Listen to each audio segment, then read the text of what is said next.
আমরা এবার দেখব কিভাবে VLOOKUP করা যায়। এখানে এটা এইরকমই থাকুক, আমরা এখানে এমপ্লয়ি আইডিটা ড্রপ ডাউন করে দিব। সেটার জন্য ডাটাতে যাচ্ছি, ডাটা ভ্যালিডেশনে যাচ্ছি, ডাটা ভ্যালিডেশনে গিয়ে এটাকে আমরা লিস্ট করে দিয়ে এই জায়গায় আমাদের লিস্টটা টাইপ করে দিব 101001 কমা স্পেস 101002 কমা স্পেস 101003 কমা স্পেস 101004 কমা 101005 কমা 101006 কমা 101007 কমা 101008 কমা 101009 কমা 101010। ওকে, এটাকে যখন আমাদের যেটা লাগবে সেটাকে লিস্ট ডাউন থেকে দিয়ে দিতে পারবো। এখন এই জায়গায় নেমটা আমাকে VLOOKUP করে নিয়ে আসতে হবে, ইকুয়াল VLOOKUP।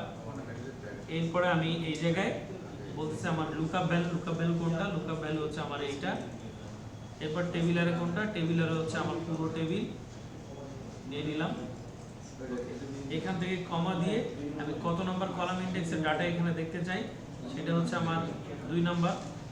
তো আমি এখানে 2 নাম্বার দিয়ে দিব,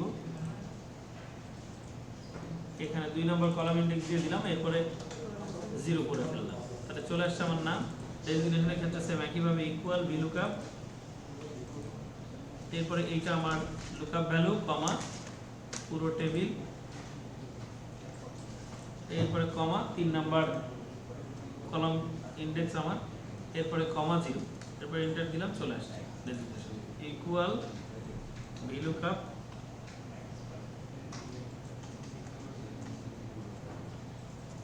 VLOOKUP। এরপরে হচ্ছে এটা আমার লুকআপ ভ্যালু, এখান থেকে এইটা হচ্ছে আমার পুরো টেবিলারে। তারপরে কমা দিয়ে কয় নাম্বার চাই আমি চাই হচ্ছে ওইটার 4 নাম্বার দিয়ে দিলাম, কমা দিয়ে 0 দিয়ে দিলাম, বাস আমার ব্যাসেটটা চলে আসলো। এইভাবে আমরা মোটামুটি house rent, medical allowance, provident fund, gross salary, net salary, IT সবগুলো করে ফেলবো। যদি নেট স্যালারিতে যাই ইকুয়াল VLOOKUP সেম একইভাবে আপনারা করে ফেলবেন। এরপরে এটা আমার লুকআপ ভ্যালু কমা টেবিলারে, খেয়াল করেন আমার এইটা কত নাম্বার, নেট স্যালারি কত নাম্বার আছে, এটা সিলেকশনের 1 number column, 2 number, 3 number, 4 number, 5 number, 6 number, 7 number, 8 number, 9 number, 10 number. Okay, তাহলে আপনি এখানে বলে দিবেন কমা 10 কমা 0। ওকে, দেখেন আপনার নেট স্যালারি চলে আসে। তো এইভাবেই আপনি মূলত আপনার VLOOKUP এর কাজটা শেষ করবেন।